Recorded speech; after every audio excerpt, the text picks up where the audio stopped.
Makanya saya bilang bahwa untuk penanganan banjir di Jakarta itu tidak bisa 1-2 tahun tuntas, tidak bisa kemudian kita seperti main sulap ya, 6 bulan selesai, setahun selesai, berkelanjutan. Banjir tahun 32 sudah ada di Jakarta, sudah berpuluh-puluh tahun. Tapi itu perlu proses, perlu waktu, jangan sampai ada yang baru 3 bulan, Pak masih banjir.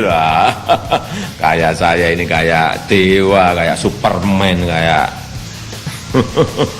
ya nggak bisa seperti itu dong.